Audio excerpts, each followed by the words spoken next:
जय हिंद प्यारे बच्चों, कैसे हैं आप सभी। मैं अमरीश श्रीवास्तव आप सभी का आपके अपने परिवार खान ग्लोबल में स्वागत करता हूं। उम्मीद करता हूं सारे बच्चे मस्त होंगे, बढ़िया पढ़ाई चल रही होगी, जानदार शानदार लाजवाब। एक बार सारे बच्चे कमेंट करके बता दीजिए सभी को ऑडियो वीडियो सब कुछ क्लियर है।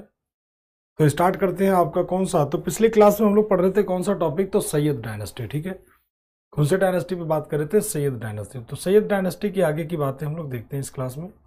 जो हम लोग पढ़ रहे थे कौन सा वंश, तो सैयद वंश। ठीक है, कौन सी, तो सैयद वंश हम लोग पढ़ रहे थे। सैयद वंश हम लोग पढ़ रहे थे। ठीक है, यानी कौन सा, तो सैयद डायनेस्टी। सैयद डायनेस्टी हम लोग पढ़ रहे थे। इसमें हम लोग देखते हैं शेष भाग, मतलब इसका रिमेनिंग पार्ट हम लोग देखते हैं इस क्लास में। ठीक है, तो सैयद वंश का क्या हो जाएगा, शेष भाग हम लोग देखते हैं इस क्लास में, यानी क्या, शेष भाग। ठीक, तो इसमें सबसे पहले आ जाएगा आपका कौन, तो हाँ, तो पिछले क्लास में जिसको हमने देखा था वो पर्सन कौन था, ध्यान रखिएगा। वो पर्सन हमने देख लिया था कौन, तो खिजरा खान को हम लोगों ने देख लिया था। खिजरा खान कौन था, क्या था, उसके बारे में हम लोग देख लिए थे। अगला शासक आता मुबारक शाह। इनको रिवीजन में आपको नहीं रखना है क्योंकि छोटी सी डायनेस्टी थी। मुबारक शाह कौन हो जाएगा, मुबारक शाह। मुबारक शाह, खिजर खान को देख लिया था, स्वयं को पैगंबर साहब का वंशज कहता था। हाँ, जय हिंद गौरव जी, कृष्णा जी, सभी को जय हिंद प्यारे बच्चों।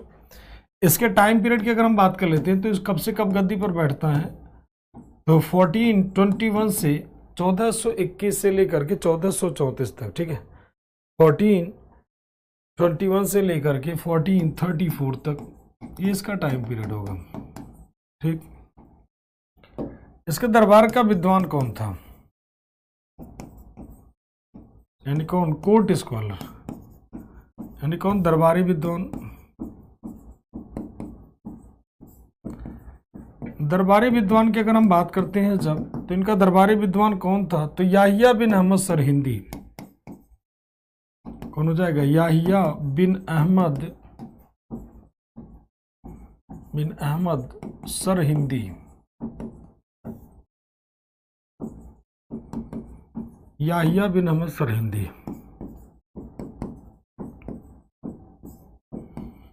कौन हो जाएगा, याहिया बिन अहमद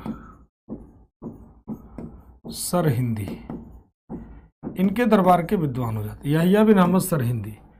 इन्होंने एक किताब लिखी थी, और किताब क्या थी, तारीख मुबारक शाही। इनके द्वारा लिखी गई जो बुक होगी वो बुक कौन सी हो जाएगी, इनके द्वारा जो लिखी गई बुक होगी वो बुक क्या होगी, तारीख मुबारक शाही। तारीख मुबारक शाही क्या किताब हो जाएगी, तारीख मुबारक शाही।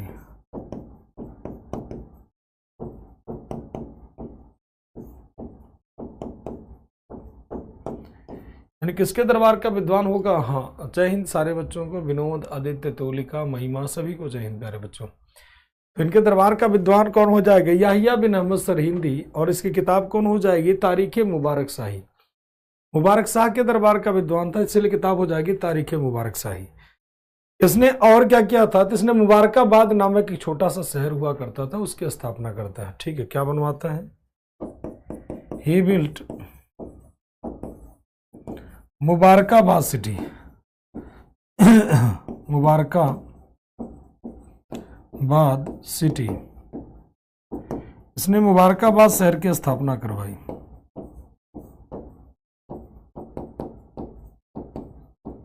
इसने मुबारकाबाद शहर की स्थापना कराई।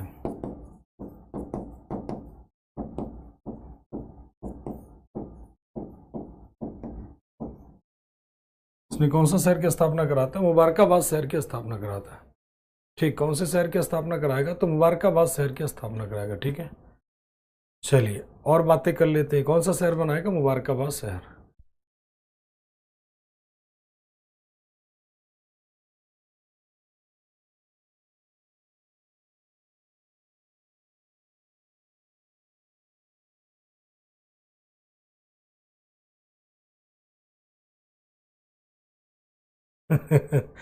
चलिए, इसकी हत्या कौन करेगा, मुबारक शाह का।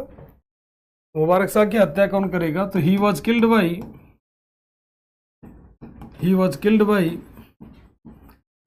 बाई मलिक सरवर। कौन मार करेगा? मलिक सरवर। ठीक, इसकी हत्या मलिक सरवर के द्वारा की गई। इसकी हत्या किसके द्वारा की गई? तो मलिक सरवर के द्वारा। ठीक है, ठीक, तो किसके द्वारा किया गया? मलिक सरवर। मलिक सरवर का मतलब, इसे पूरा नाम लिख दीजिए, सरवर उल मुल्क कह लीजिए, पूरा नाम लिख लेते हैं, सरवर उल मुल्क। सरवर उल मुल्क, ठीक है, किसके द्वारा मार दिया गया? सरवर उल मुल्क के द्वारा कर दिया गया। इसकी हत्या सरवर उल मुल्क के द्वारा,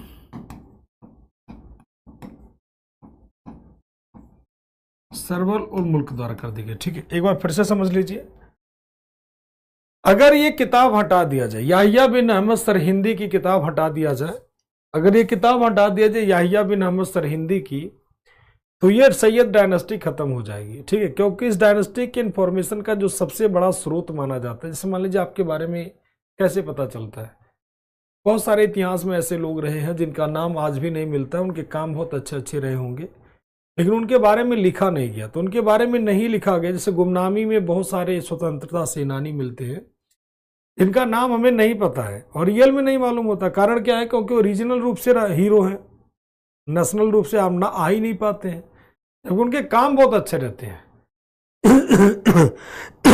तो उनके काम बहुत अच्छे रहते हैं, फिर भी देख लीजिए, तो वो आ नहीं पाते। तो याहिया बिन अहमद सरहिंदी किसके दरबार में रहा करता? तो मुबारक शाह के दरबार में। इनकी किताब क्या होगी? तारीख मुबारक शाही। ठीक, इन्होंने कौन सा शहर बनाया था? मुबारकाबाद नामक शहर की स्थापना कराई थी।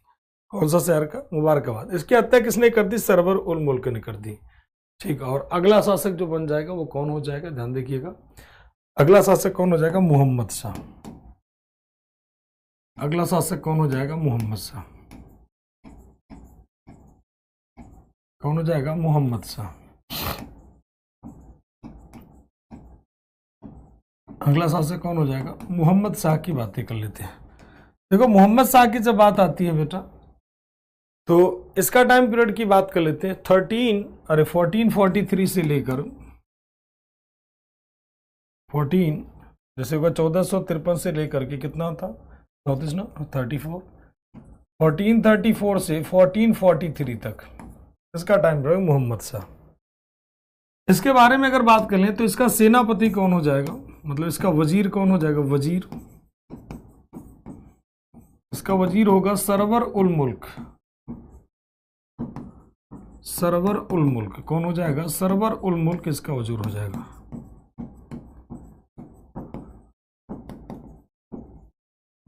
सरवर उल मुल्क इसका क्या हो जाएगा? वजीर हो जाएगा। ठीक है, मोहम्मद शाह का। और ये ज्यादा दिनों तक शासक नहीं बन पाया। बहलोल लोदी कोई अपना पुत्र कह के बुलाता था, हालांकि बहलोल लोदी का कोई ऐसा मतलब ये नहीं। इसने एक उपाधि थी खाने खाना का, इसने खाना खाना की उपाधि बहलोल लोदी को दिया।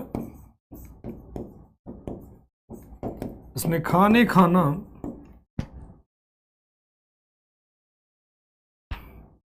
इसने खाने खाना की उपाधि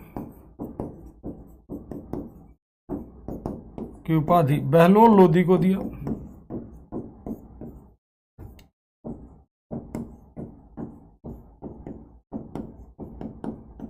खाने खाना की उपाधि किसे दिया? बहलोल लोदी को देता है। ठीक, खाने खाना की उपाधि।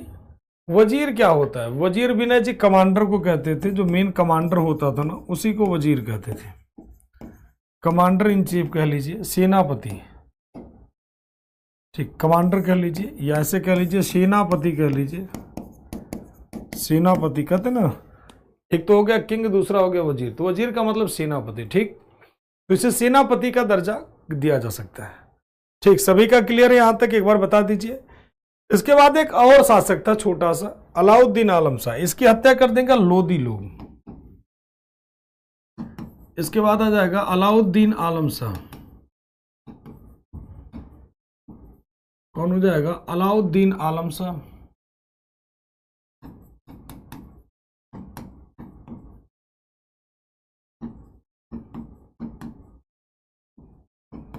अलाउद्दीन आलम शाह। इन शासकों को अगर नहीं याद करोगे तब भी काम चलेगा। इसका फाउंडर आप जरूर याद करना, खिजरा खान, ठीक है, इसका फाउंडर आप जरूर याद करना। और फाउंडर इसका कौन होगा? खिजरा खान, ठीक है, तो फाउंडर इसका जरूर याद रखना, फाउंडर कौन होगा? खिजरा खान। Clear sir? प्रणव जी का, अनूप जी का, सभी का क्लियर, बहुत बढ़िया, all clear, all clear. Aftab ji का, संदीप जी का, नालिनी जी का, गौरव जी का, ठीक, सभी का क्लियर, वेरी गुड बच्चे। आदित्य का रहा गया समझ में, ठीक है। ये छोटे छोटे शासक है, फिर से बता रहा हूँ, इन्हें आप अपने रिवीजन में, इसका फाउंडर आपको याद रखना। फाउंडर कौन था? कल बताया था, खिजरा खान, बस फाउंडर याद रखना, बाकी सब याद रहे नारे फालतू वाले हैं।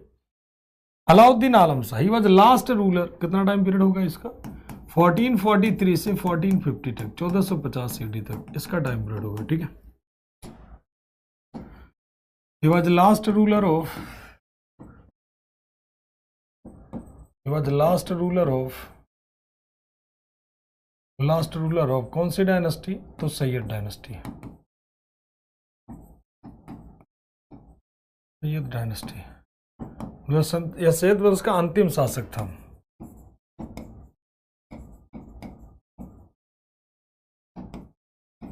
वंश का अंतिम शासक था,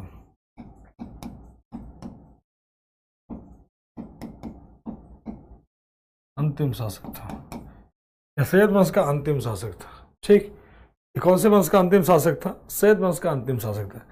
इसके बारे में एक कहावत है कि देखो शाह आलम का शासन दिल्ली से पालम तक, इसी के बारे में कहा गया, देखो आलम शाह का शासन दिल्ली से पालम तक। तो बहुत ज्यादा इसका एरिया नहीं रहता है। हाँ, रिवीजन का टॉपिक जो होगा वो मैं आपको बताता चलूंगा, अभी रिवीजन का टॉपिक इसमें से कोई नहीं है, ठीक है, ठीक। तो रिवीजन का टॉपिक जब भी आपका आएगा तो रिवीजन में आपको बता दूंगा। तो ये थे आपके कौन सी डायनेस्टी, छोटी सी डायनेस्टी थी, कौन सी? उनकी डायनेस्टी, सैयदों की।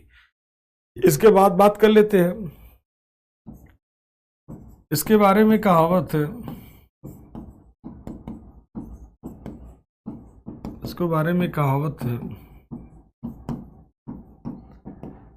कहावत है कि देखो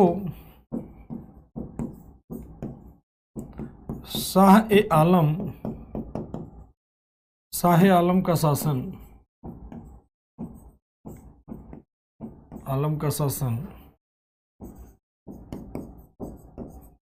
आलम का शासन दिल्ली से पालम तक, दिल्ली से पालम तक, मतलब कहता है हमारा शासन केवल केवल कहां से कहां तक है? दिल्ली के मतलब आलम से पालम तक। शाह आलम का शासन दिल्ली से पालम, पालम बगल में है दिल्ली के। हाँ सर, इन्होंने हिस्ट्री में, हाँ सच में बतन है कि इन्हें हटा ही देना चाहिए, क्योंकि बस ये बने रहते हैं, लेकिन अब क्या ही कर सकते हैं हम लोग, इन लोगों का कोई काम नहीं है। ऐतिहासिक लोगों का नाम रखते तो थोड़ा समझ में भी आता। चलिए, लोधी डायनेस्टी अगली बन गई, कौन सी? तो छोटी सी डायनेस्टी सैयदों की, कौन सा? लोधी वंश।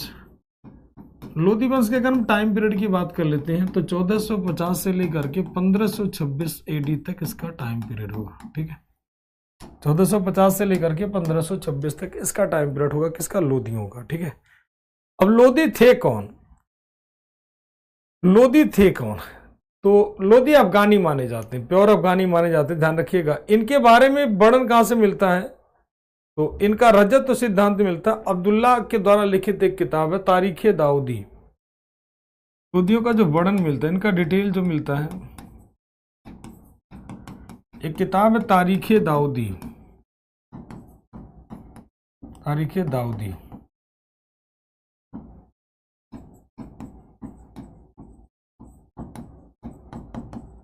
तारीख दाऊदी में इनका वर्णन मिलता है। और ये किताब किसके द्वारा लिखी गई है? तो ध्यान रखिएगा, किताब लिखी गई किसके द्वारा? अब्दुल्ला द्वारा। इसके द्वारा, रिटन बाय अब्दुल्ला, अब्दुल्ला द्वारा लिखित किताब है, ठीक है। और इन्होंने क्या किया? तो अफगान, मतलब फर्स्ट अफगान डायनेस्टी कह लीजिए, प्रथम अफगान वंश,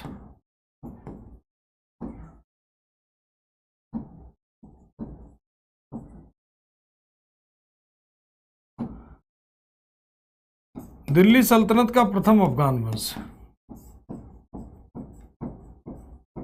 दिल्ली सल्तनत का प्रथम अफगान वंश।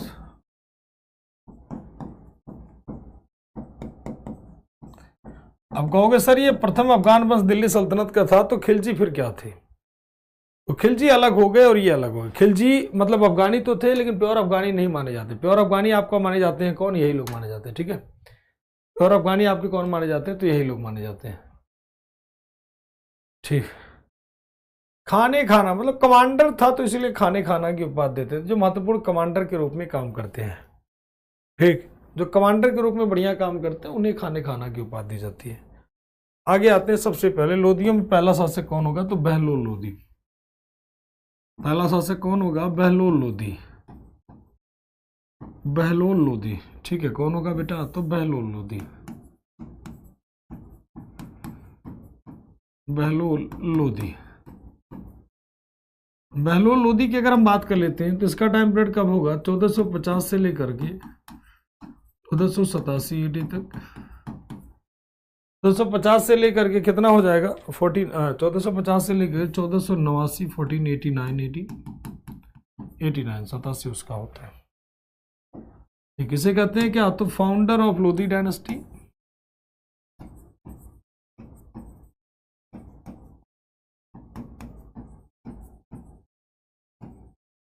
यानी क्या? लोधी वंश का संस्थापक।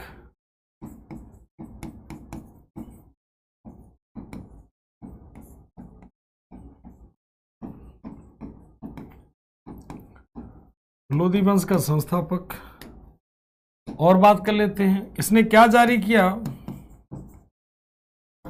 इसने बहलोली नामक,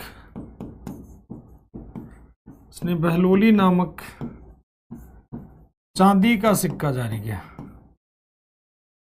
बहलोली नामक तांबे का सिक्का, बहलोली नामक तांबे का सिक्का जारी किया। तांबे का सिक्का जारी किया।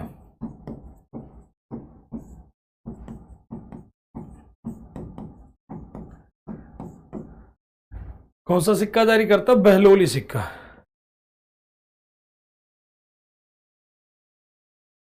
ठीक।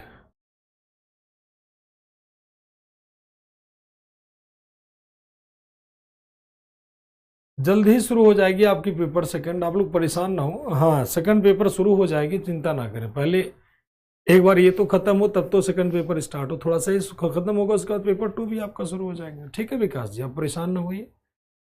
जो चीज कहा गया वो चीज आपको मिलेगी, जो चीज आपसे कमिटमेंट किया गया है वो चीज आपको कंपनी देगी, ठीक है। अगर कोई चीज कमिटमेंट नहीं किया गया है तो आपको कमिटमेंट नहीं देगी, ठीक। हाँ, तो अगर आपसे कहा गया कि सेकंड आपको मिलेगा तो वो आपको मिलेगा, आप परेशान मत होइए, ठीक। और कुछ? बस इतनी जानकारी थी, चलिए क्लियर। अब ये कहाँ से रहने वाला था? सिंपल सा लॉजिक है, ये कहाँ का? तो अफगानों की एक ब्रांच होती है साहूखेल ब्रांच। सर साहूखेल क्या था? साहूखेल इसकी मतलब एक ब्रांच होती है। अफगानों में कई सारे ब्रांच होते हैं। जैसे मान लीजिए क्षत्रियों में कई तरह के क्षत्रिय होते हैं, ठीक है। कोई क्षत्रिय, ब्राह्मणों में कई तरह के ब्राह्मण होते हैं अखिल जी। कोई कहते हैं हम शुक्ला जी हैं, कोई कहते हैं हम दुबे जी हैं, कोई कहता है हम द्विवेदी जी हैं, कोई कहता है हम त्रिवेदी जी हैं, ठीक। सभी अलग अलग होते हैं। कोई कहता है हम ओझा जी हैं, कोई कहता है हम जहाज जी हैं। तो होते हैं कि नहीं होते ब्राह्मणों में? तो उसी तरह से अफगानों में भी कई सारी कबीलाई शाखा होती थी। तो ये शाखा कौन सी होगी? तो ध्यान रखिएगा, अफगानों की साहूखेल ब्रांच। कौन सी ब्रांच होगी? तो साहूखेल ब्रांच, ठीक है। कौन सी ब्रांच होगी? तो साहूखेल। अफगानों के साहूखेल ब्रांच से संबंधित था, साहूखेल शाखा से संबंधित,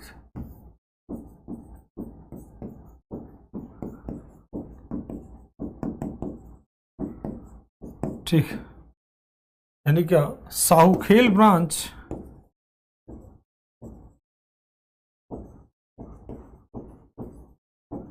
साहूखेल ब्रांच ऑफ अफगानिस्तान, ठीक। किससे संबंधित है? तो बिलोंग्स टू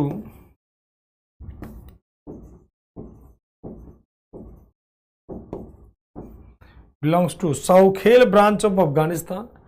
अफगानिस्तान के कौन सी साउखेल ब्रांचों से? ठीक, तो साउखेल ब्रांचों से संबंधित था कौन? बहलोल लोदी। किससे संबंधित था? तो साउखेल ब्रांच से। अगला पॉइंट की बात कर लेते हैं। इसने कभी गद्दी पर नहीं बैठा, मतलब स्वयं कभी गद्दी पर नहीं बैठा, स्वयं गद्दी पर नहीं बैठता, बस इतना जान लीजिए, गद्दी पर नहीं बैठा, सामंतों के साथ बैठता था, सामंतों के साथ बराबर बैठता, बराबरी पर बैठता, मतलब कालीन पर। बराबरी का मतलब यहाँ कालीन पे कह लीजिए, जो मैट होता था, मतलब इक्वल बैठता। ये कहता कि अफगानों में एक सिस्टम है कि सभी लोग बराबर बराबर थोड़ा थोड़ा तोड़ करके खाएंगे, सभी लोग एक बराबरी का सिस्टम यूज करेंगे, मतलब उनमें कोई छोटा नहीं कोई बड़ा नहीं, ठीक है, कोई छोटा नहीं कोई बड़ा नहीं, सब बराबर होते हैं, ठीक है, कोई बड़ा नहीं होता कोई छोटा नहीं, तो अफगानों में सब बराबर होते हैं। तो अफगानों की इसी ब्रांच को, मतलब कोई बड़ा नहीं होता है कोई छोटा नहीं, सब बराबर होते हैं, तो उसी को ये फॉलो करता है। किसको फॉलो करता है? तो उसी को फॉलो करता है, ठीक, उसी को ये पूरी तरह से फॉलो करता है। इसने मतलब कभी भी गद्दी पर नहीं बैठा, बोलता है कि भाई सारे हमारे जितने भी भाई बंधु हैं सब ठीक है, कोई दिक्कत वाली बात नहीं है। इसने दो अभियान किए, एक जौनपुर का अभियान करता, दूसरा ग्वालियर का अभियान। पहला अभियान 1484 में, काफी समय के बाद, मतलब आखिरी टाइम में करता है। जौनपुर का शासक था महमूद शाह, उसे हराता है, और ग्वालियर अभियान करता है 1486-87 में, और वहां का शासक था रायकंड, जिसे कीर्ति सिंह भी कहते हैं, तो उसे हराता है।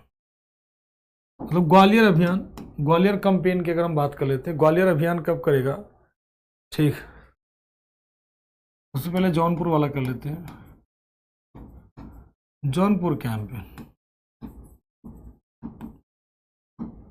मतलब जौनपुर अभियान।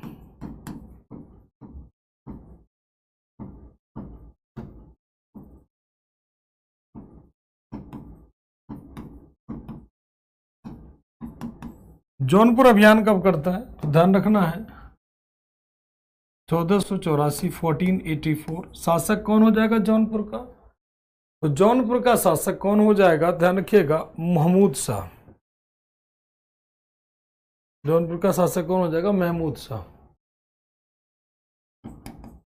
कौन हो जाएगा? महमूद शाह।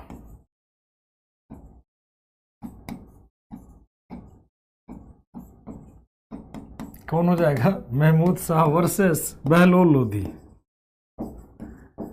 बहलोल लोदी विजेता कौन हो जाएगा? बहलोल लोदी। चलिए क्वेश्चन आप लोग फटाफट प्यारा सा होता है, बहुत सिंपल सा लगा।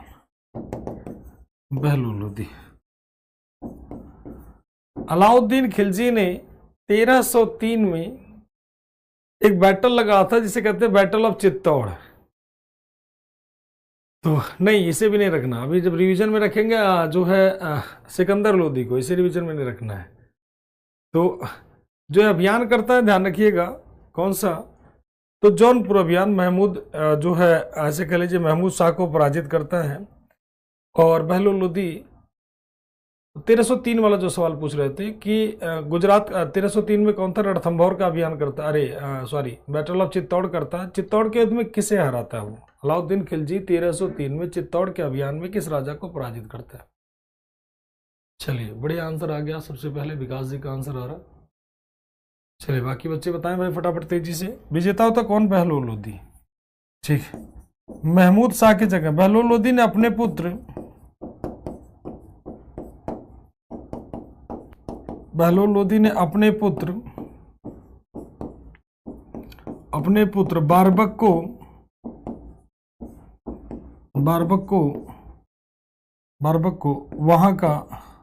बारबक को जौनपुर का शासक नियुक्त किया। रतन सिंह, शिवन जी, रागिनी जी, सभी का, सूरज जी, निखिल जी, आदित्य जी, महिमा, आफ्ताब, सुजल, तोलिका, हीना, आनंद, तेजस यूजर, जयप्रकाश, दीपा, सभी का आंसर बहुत बढ़िया, बहुत बढ़िया। ठीक, बारबक को जौनपुर का शासक नियुक्त किया,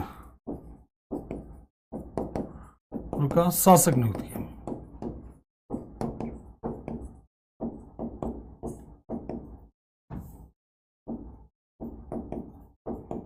क्या नियुक्त करता है? जौनपुर का शासक नियुक्त करता है। जौनपुर के बाद अगला जो युद्ध आ जाता है कौन सा? तो ग्वालियर कैंपेन, ग्वालियर अभियान।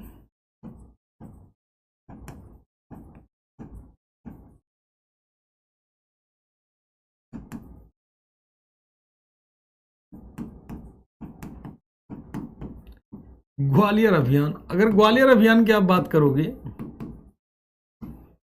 तो ग्वालियर अभियान में बेटा कौन हो जाएंगे? तो ग्वालियर अभियान में आपके हो जाता है कौन? रायकर्ण, रतन सिंह, रतन सिंह, रतन सिंह। चलिए एक और प्यारा सा सवाल, अशोक ने कलिंग के युद्ध में किसे पराजित किया? थोड़ा टफ है, बट अगर पढ़े होगा तो बता दोगे। अशोक ने कलिंग के युद्ध में किसे पराजित किया था? किस व्यक्ति को पराजित किया था कलिंग के युद्ध में? चलिए ग्वालियर अभियान की बात कर लेते हैं। 1486, 86, 87 भी कर सकते, अगर 87 मिलेगा तभी मार्क कर देना। 1486, 87 कौन हो जाएगा यहां पर? ग्वालियर अभियान का नेता कौन हो जाएगा? तो कीर्ति सिंह। कीर्ति सिंह नहीं मिलेंगे तो मार्क करना क्या? रायकर्ण। कीर्ति सिंह या रायकर्ण।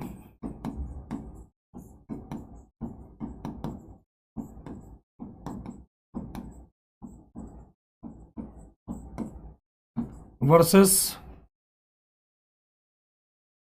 कीर्ति सिंह।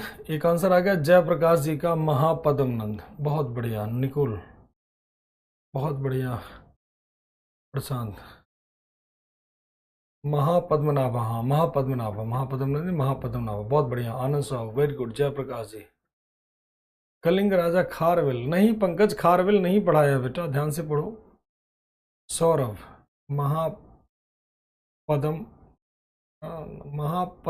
पद्मनाभा, हाँ महापद्म परवा। चलो ठीक है, कोर्ट से सामने बढ़िया किया। सामंथा महाप्रभु, देखो आधा आधा नाम याद आ रहा, आधा भूल। अरे सामंथा महापद्मनाभा, बढ़िया answer Amit, but try very good. Bhagirath, ना महापद्मनाभा बेटा, महापद्मनाभा, पद्मनंदा नहीं, महापद्मनाभा। हाँ महापद्मनाभा, सामंथा महापद्मनाभा कहते हैं उसे, सामंथा महापद्मनाभा। हाँ बढ़िया आंसर ही ना बेटा, बहुत बढ़िया। चलिए अब इसी बात पे एक और सवाल, कलिंग युद्ध का डिटेल हमें अशोक के कौन से अभिलेख से मिलता है? कलिंग युद्ध का डिटेल हमें अशोक के कौन से अभियान से मिलता है? कौन से मतलब कौन से शिलालेख में मिलता है? वर्सेस कौन? वर्सेस बहलोल लोदी। और इसमें विजेता कौन हो जाएगा? विक्ट्री कौन हो जाएगा? बहलोल लोदी, बहलोल लोदी। ठीक, विजेता कौन हो जाएगा? बहलोल लोदी। ठीक, इसी अभियान से वापस आते समय इसका मृत्यु हो जाता है। और कैसे मरता है? तो लू लगने के कारण से। कैसे मरते हैं? लू लगने के कारण से। मोदी जी की डेथ करा देते हैं, बड़ा देर से जिंदा है, उसकी डेथ करा देते हैं 1287 में। कैसे? तो लू लगने के कारण, लू लगने के कारण। तो लू लगने के कारण, लू जानते हैं ना, लू जब चलती है खूब ज्यादा तो लू लगने से मृत्यु हो जाती है। कहां पर? ग्वालियर अभियान से वापस आते समय।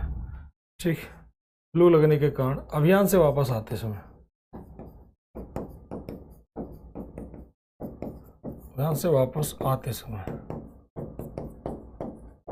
जीत गया, जितने का तो वापस आ रहा हो। गर्मी का महीना था खूब खतरनाक वाला, लू लगने से बहुत सारे लोग मर जाते, तीनों महोदय मर गए, तो इसमें नया कुछ नहीं है। ठीक, इनकी भी कहानी क्या हो गई? खत्म हो गई। ठीक है, इनकी भी कहानी क्या हो गई? खत्म हो गई। तो लू लगने से कौन मरेगा? ध्यान रखिएगा, तो कौन हो जाएगा आपका? सिकंदर लोधी। ठीक, 13वें शिलालेख पंकज, अमित, तोलिका, सभी का आंसर बहुत बढ़िया 13। ठीक, 14 ना, अरे बाई मिस्टेक हमने 1489 में 1489 बाई मिस्टेक लिख दिया हमने। हाँ ध्यान देना, तुम लोग सवाल पूछ लेते हैं ना, तो इसलिए दिमाग ना 1489, 1489 में इसकी मृत्यु हो जाएगी।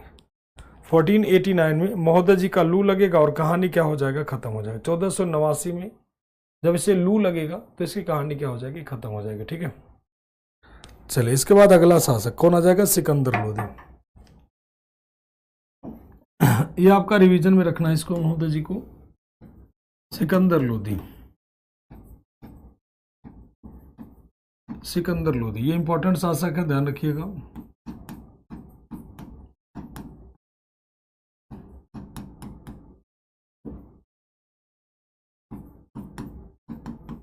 अब सिकंदर लोदी की अगर हम बात कर लेते हैं तो टाइम पीरियड इसका क्या होगा?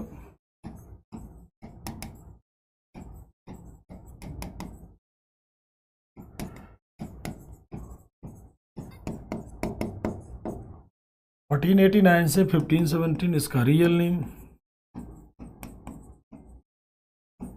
क्या होगा? निजाम खान। क्या नाम होगा? निजाम खान। निजाम खान के नाम से गद्दी पर बैठता है। निजाम खान के नाम से बेटा क्या होता है? गद्दी पर बैठता है, ठीक है। पिछली स्लाइड, तो निजाम खान के नाम से क्या होता है? गद्दी पर बैठेगा निजाम खान, ठीक है।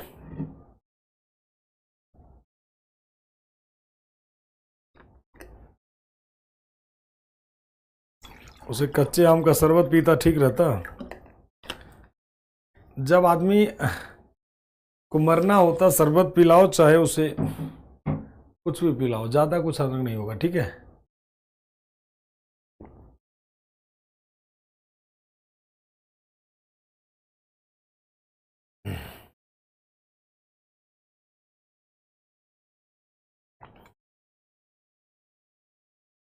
गुलाम कौन होता है? गुलाम इंसानों को खरीद करके रखा जाता था, उससे काम कराया जाता था, उसी को गुलाम कहते हैं। आज के टाइम में नौकर होते हैं, लेकिन नौकर के बदले हम अभी भी पैसा देते हैं। किसी को जीवन भर के लिए खरीद लो अपने लिए, कि उसे हम जीवन भर के लिए, बताओ एक बार इस आदमी की कीमत कितनी है? किसी आदमी को जीवन भर के लिए खरीद लो, वो सिर्फ आपके अधीन रहे, उसे खिलाओ पिलाओ भूखे मारो, वो आपकी मर्जी है, वो होता गुलाम। ठीक, वही होता गुलाम।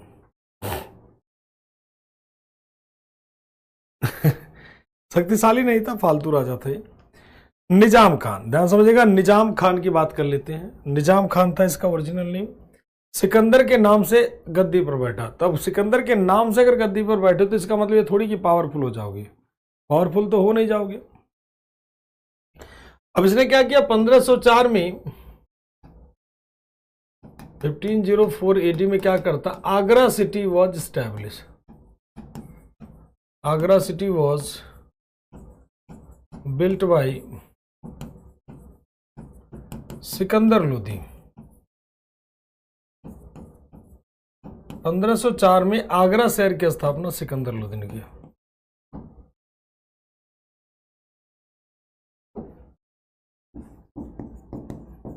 पंद्रह सौ चार में आगरा शहर का निर्माण सिकंदर लोदी ने किया।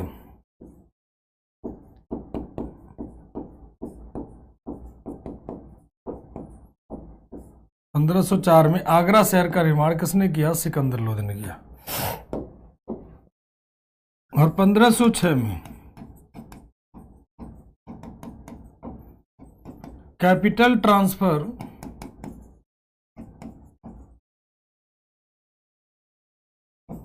Transfer from Delhi to Agra. 1506 में राजधानी दिल्ली से आगरा कर दिया। 1506 में राजधानी दिल्ली से आगरा।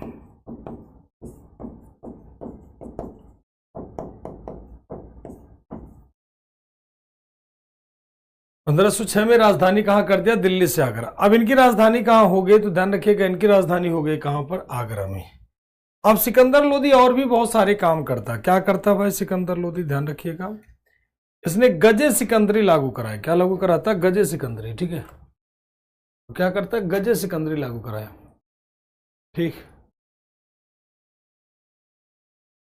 हाँ, तभी आगरा सिटी। आगरा शहर का नाम, आगरा में पहले 2 गांव हुआ करते थे, ठीक। आगरा में पहले 2 गांव हुआ करते थे।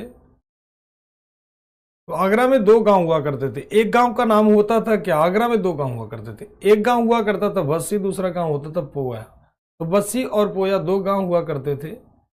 ठीक, उन दोनों गांव को रिप्लेस करके क्या बनाया गया, तो आगरा शहर बनाया गया। क्या किया गया, आगरा शहर बनाया गया। और कैपिटल कहाँ, तो राजधानी दिल्ली से कहाँ कर दिया, आगरा कर दिया। ठीक है, 2 गांव हुआ करते थे, उसी पर बनवाते हैं।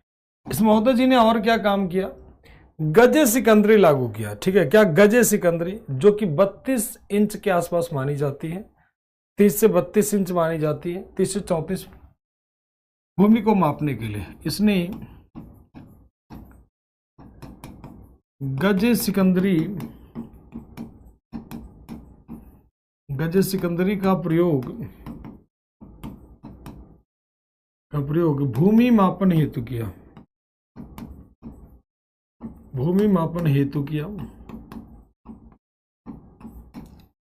ठीक,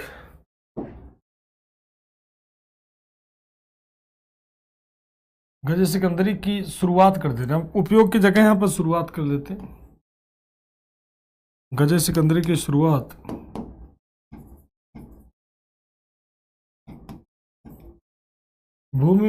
गजे सिकंदरी की शुरुआत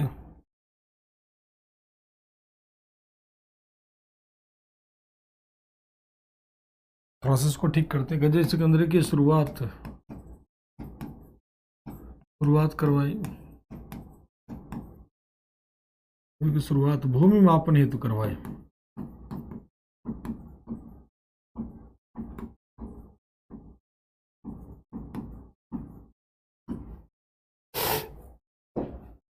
He introduced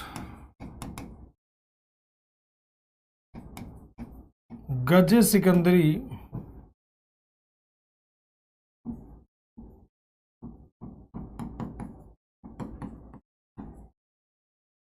सिकंदरी for agriculture land.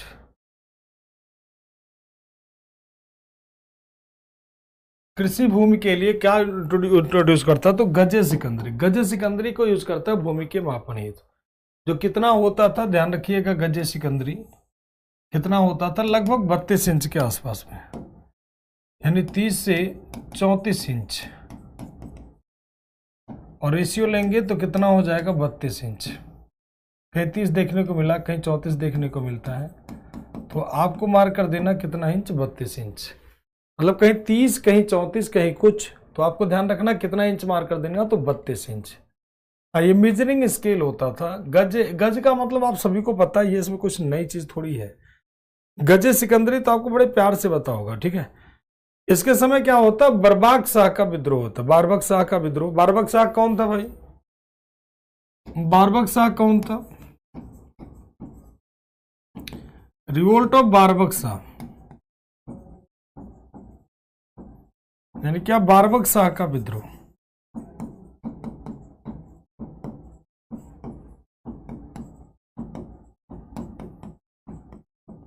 बारबक Shah का विद्रोह कब होगा, सिंपल सा बात है। बारबक शाह के विद्रोह की अगर जब बात आ जाती है, तो ये कौन था, तो बारबक शाह कौन था, अभी थोड़ी समय पहले आपने पढ़ा था, खिजरा खान, यानी कौन, बहलोल लोदी का बेटा था बारबक शाह। और विद्रोह करेगा कब, तो 1492 में। कहां पर, जौनपुर में। इसको इंड कौन करेगा, इंड भाई सिकंदर लोदी।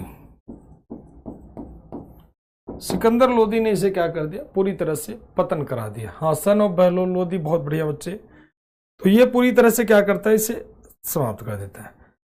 सिकंदर लोदी कई चीजों पे रोक लगवाता है, जैसे कई चीजों पे रोक लगवाए सिकंदर लोदी ने, रोक लगवाया। क्या रोक लगवाता है,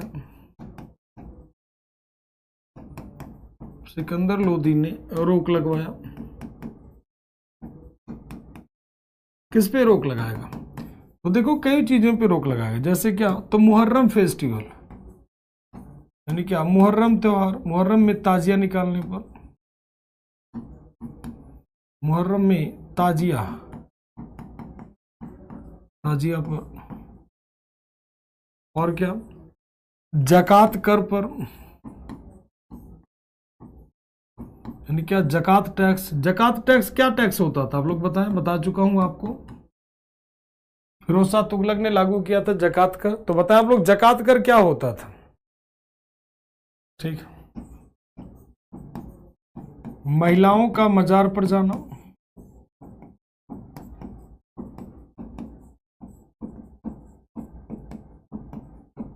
ठीक, महिलाएं जब मजार में नहीं जा सकती हैं। और बात कर लेते हैं मथुरा में, यानी से कर लीजिए यमुना में स्नान करना, यमुना में स्नान करना और बाल मुड़वाना,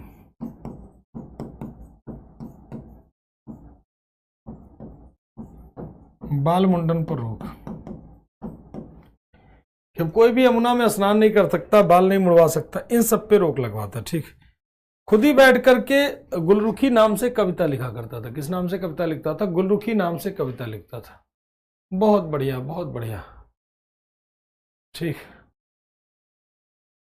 मजार क्या होता? मजाक नहीं, मजार होता। मजार नहीं जानते हो? जहां पर ख्वाजा मोइनुद्दीन चिश्ती की दरगाह जानते हो ना, दरगाह जहां पर ख्वाजा वगैरह लोग property tax, property tax, property tax. बहुत बढ़िया, अति उत्तम। मजार का मतलब होता है जहां पर ख्वाजा लोग रहते हैं। जैसे निजामुद्दीन औलिया की दरगाह हो गई, दरगाह पर महिलाएं नहीं जा सकती, इसने रोक लगवा दिया। जैसे आप कहोगे तो अजमेर में ख्वाजा मोइनुद्दीन चिश्ती का दरगाह, ये सब दरगाह होता है, इन सब पे रोक लगवा देता है। कौन? सिकंदर लोधी। इस महोदय जी ने और क्या किया? तो गुलरुखी नाम से कविता लिखा करता था। गुलरुखी, गुलरुखी कविता की अगर हम बात कर लेते, गुलरुखी, गुलरुखी।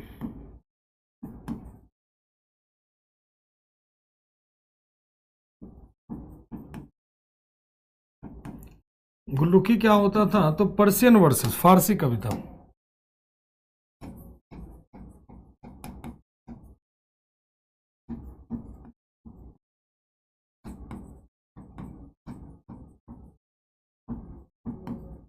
फारसी कविता किसके द्वारा लिखा गया? तो रिटन बाय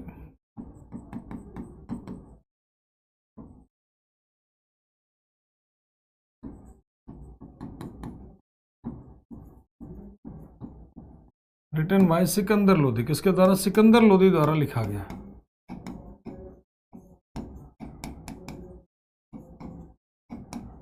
सिकंदर लोधी द्वारा लिखा गया।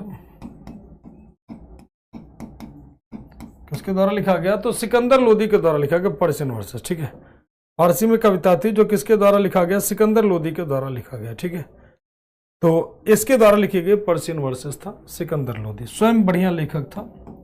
फरंगे सिकंदरी,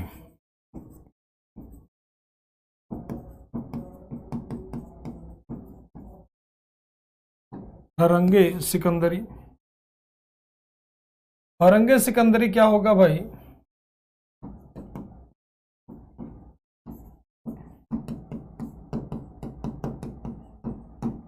फरंगे सिकंदरी। ये क्वेश्चन आपका सीडीएस में पूछा है और ये क्वेश्चन आपका एनडीए में पूछा जा चुका है। ठीक, दोनों क्वेश्चन आपका पूछा जा चुका है। फरंगे सिकंदरी पूछता है क्या था? पूछा था गुलरुखी नामक कविता किसने लिखी थी? तो गुलरुखी नामक कविता किसने लिखी थी? सिकंदर लोधी ने। ठीक, सिकंदर लोधी ने लिखा था, ध्यान रखिएगा, सिकंदर लोधी ने। ये आयुर्वेद का ट्रांसलेटेड किताब है। ठीक, फरंगे सिकंदरी क्या है? तो पूछा गया था क्या था? तो आयुर्वेद का ट्रांसलेटेड किताब है, ट्रांसलेटेड बुक ऑफ आयुर्वेदा।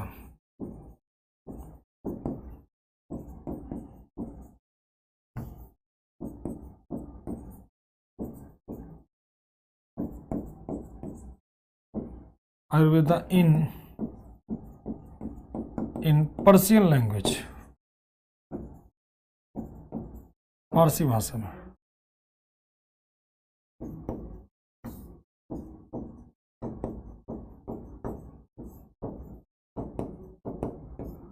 फारसी भाषा में आयुर्वेद का रूपांतरित, आयुर्वेद का अनुवादित किताब।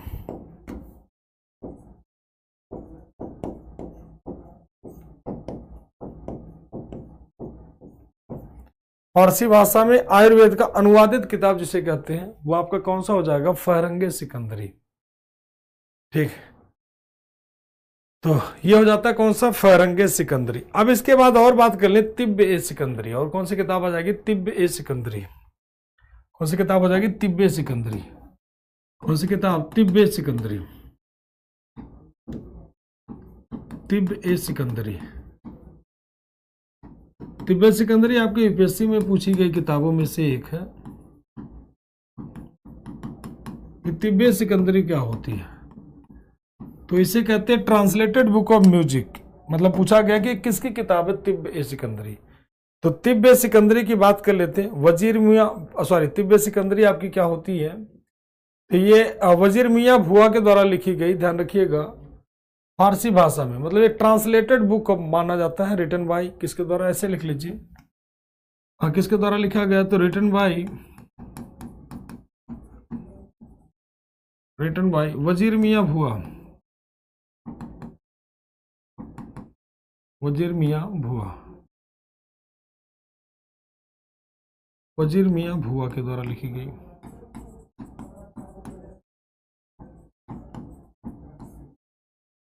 वजीर मियाँ भुआ के द्वारा लिखी गई, द्वारा लिखित किस किस ग्रंथ है, तो औषधि से संबंधित ग्रंथ है।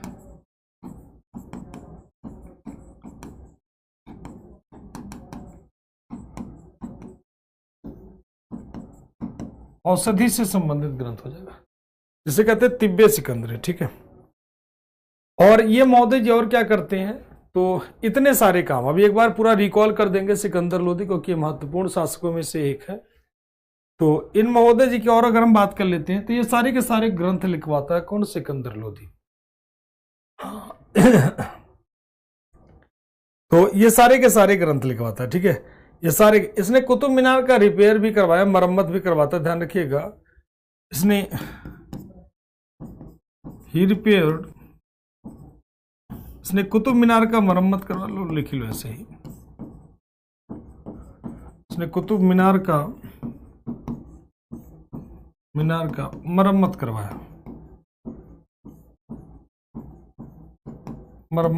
ध्यान रखिएगा। इसका बड़ा देर जिंदा रह ले, इसको मार देते हैं। इसकी मृत्यु क्या होती है, 1517 में। कैसे, तो गले के कैंसर के कारण, गले के कैंसर से, यानी क्या होता है, तो थ्रोट कैंसर। कौन सा, तो थ्रोट कैंसर, ठीक, किसके, तो गले के कैंसर से मरने वाला इंसान। हाँ तो तिब्ब ए सिकंदरी, ध्यान रखिएगा, तिब्ब ए सिकंदरी औषधि ग्रंथ, ठीक। तो ये पूरा का पूरा आपका हो जाएगा, यहां तक की बातें, ठीक। तो यहां तक की सभी की बातें क्लियर है, एक बार बता दीजिए सारे लोग, सभी लोग बता दें फटाफट तेजी से।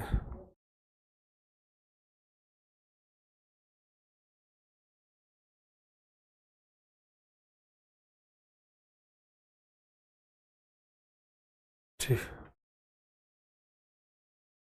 नहीं आयुर्वेद, आयुर्वेद बेटा, आयुर्वेद क्या क्वेश्चन है आपका, बताओ अनूप जी। आयुर्वेद, ठीक, आयुर्वेद से संबंधित किताब है। इसके बाद एक और बात कर लेते हैं, एक और शासक आता है इब्राहिम लोदी, एक और शासक होगा, ठीक, 100% क्लियर, 100% क्लियर।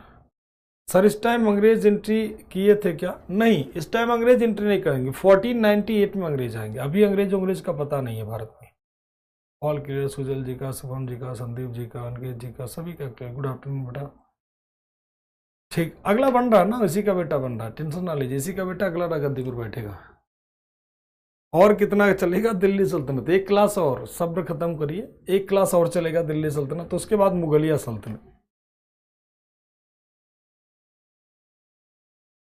बरबाग शाह का मतलब हो गया कि जो उसका बेटा था, बरबाग शाह को समझा दे, जो बारबक शाह था वो जो है उसका बेटा था, क्या नाम है, जो है अगला वाला जो पहला पर्सन था, यानी कौन सा, तो बहलोल लोदी का बेटा था। इसको जौनपुर का शासक नियुक्त करता है, जो जौनपुर अभियान करता है महमूद शाह को हराने के बाद, कहता है कि मैं सिकंदर लोदी को राजा नहीं मानता, मैं अपने आप को राजा मानता हूं, तो ये आजाद कर देता है, फिर इसको मार देता है, कहानी इसका खत्म, ठीक है। तो ये अपने आप को राजा डिक्लेयर करता है कि राजा मैं हूं, मैं सिकंदर लोदी को नहीं मानता। ठीक, इसके बाद आ जाएगा अंतिम शासक जिसे हम लोग बात करते हैं। वो शासक कौन हो जाएगा आपका? इब्राहिम लोदी। कौन हो जाएगा? इब्राहिम लोदी।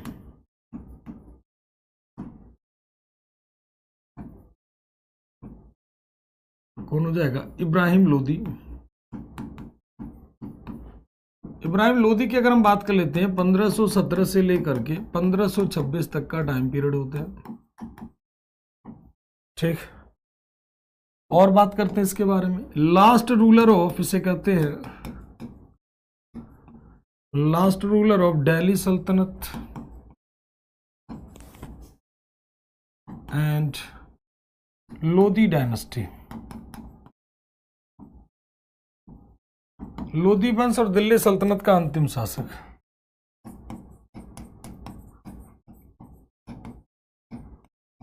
लोदी वंश और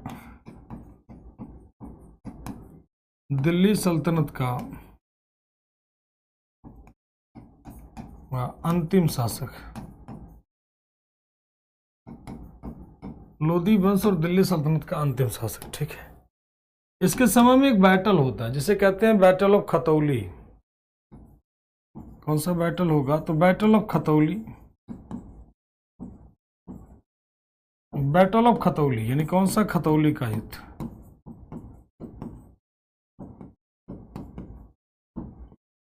अब देखो भाई, खतौली का युद्ध कब होगा? तो ये होगा 1517-18। किसके किसके बीच? तो राणा सांगा। कौन हो जाएंगे? राणा सांगा जी वर्सेस कौन? इब्राहिम लोदी।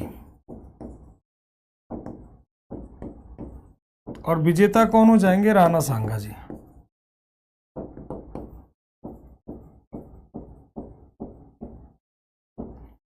विजेता कौन हो जाएगा? राणा सांगा जी। ठीक, राणा सांगा और इब्राहिम लोदी विजेता कौन हो जाएगा? तो ध्यान रखिएगा, राणा सांगा जी जीत जाते हैं। इस युद्ध में जीतने के बाद राणा सांगा ने इसे बंदी बना लिया। ठीक है, क्या किया? इसे बंदी बना लिया, और जब तक फिरौती नहीं मिला तब तक वो वापस नहीं गए। फिरौती मिलने के बाद ही वापस गए। खूब फिरौती मिल जाता, मतलब इसको हरा देते हैं राणा सांगा जी, और जब फिरौती राणा सांगा जी को मिल जाती है तो फिर वो वापस जाते हैं। फिरौती के लिए बैठे रहते हैं। और राणा सांगा जी, हाँ बिल्कुल, अंतिम शासक था जो युद्ध भूमि में मारा गया। भी लिखवा रहे हैं। इसके बाद में फर्स्ट बैटल ऑफ पानीपत होता है। फर्स्ट बैटल ऑफ पानीपत यानी कि पानीपत का प्रथम युद्ध।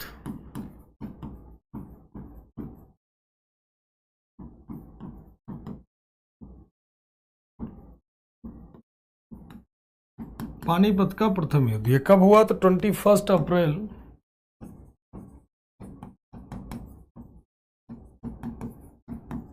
1526 को। किसके किसके बीच? तो राणा बाबर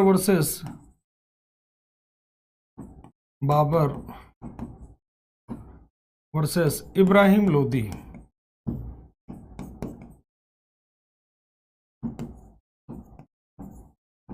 तो विजेता कौन होगा?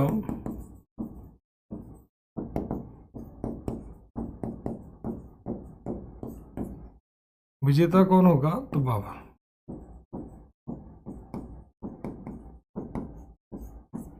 विजेता होगा कौन? बाबर। ठीक, इब्राहिम लोदी एकमात्र शासक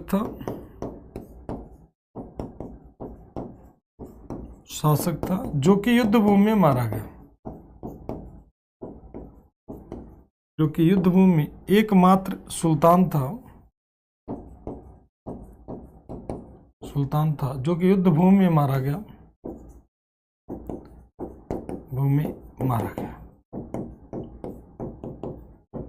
ठीक, और ये सुल्तान कौन का? तो ध्यान रखना, दिल्ली सल्तनत का।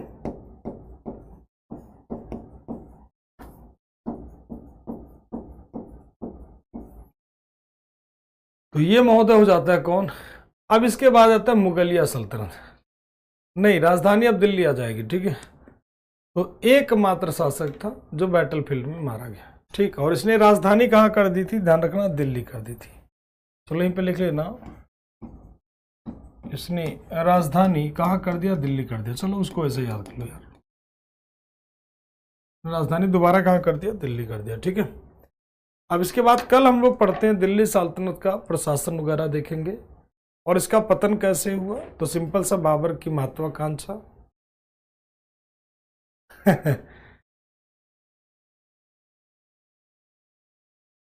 हाँ, फिरौती का मतलब हो गया कि जो जो युद्ध का हर्जाना है, जो तुम्हें पकड़ने के लिए फिरौती आने, फिरौती का मतलब यही हो गया ना कि युद्ध का हर्जाना से मतलब है। आप लोग फिरौती वाली भाषा जल्दी समझते हो ना, इसीलिए फिरौती प्रयोग करते हैं। ठीक है, उन्हें पकड़ लेता और कहता जब तक हर्जाना पूरा नहीं दोगे युद्ध का खर्चा तब तक नहीं छोड़ेंगे, और प्लस सरप्लस में भी दोगे, ठीक है। तो फिरौती उसी को कहते हैं। और कुछ अनुप ध्यान से पढ़ा करो। फिरौती, व्हाट इज फिरौती, फिरौती नहीं जानते हो हैं। चलिए, सभी का क्लियर है? किसी के मन में कोई डाउट हो तो पूछ लीजिए। हाँ अवनीश जी, क्वेश्चन ही पूछिए सीधे, एक क्वेश्चन है नहीं, क्वेश्चन ही पूछिए सीधे।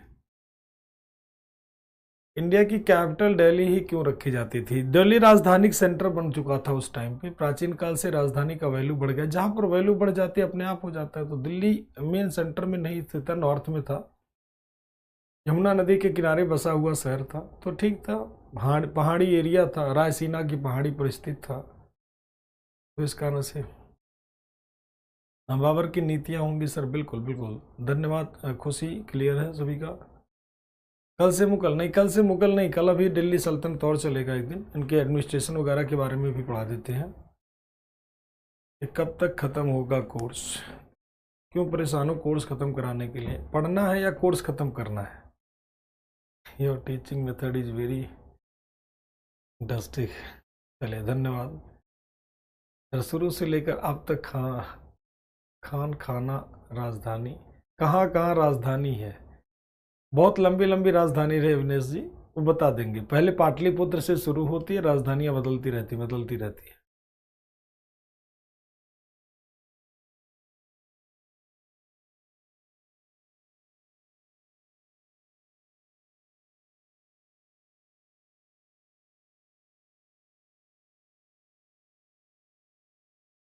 Crystal clear, crystal clear.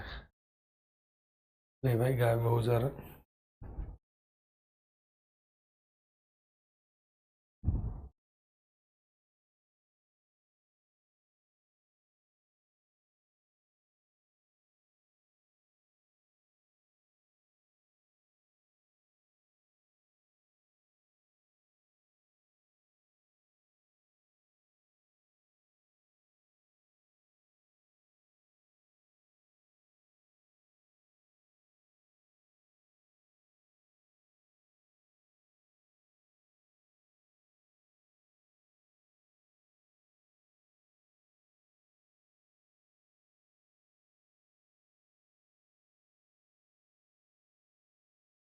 चलिए,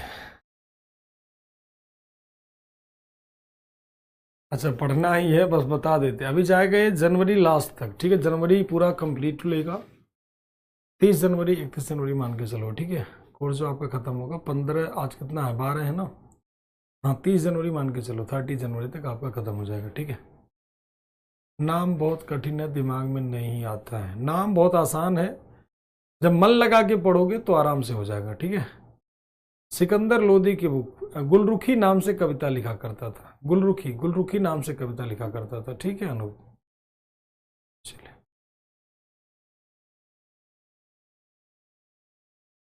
ठीक है। स्क्रीनशॉट नहीं ले पाओगे आप, नोट्स बनाइए प्रॉपर, तब पीडीएफ हो आपका डाउनलोड कीजिए।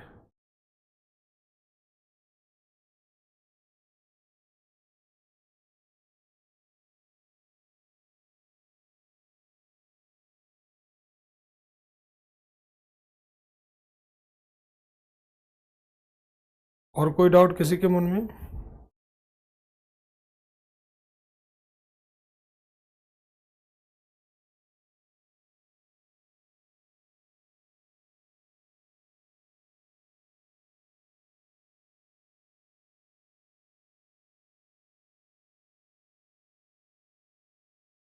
खत्म करना होता भाई।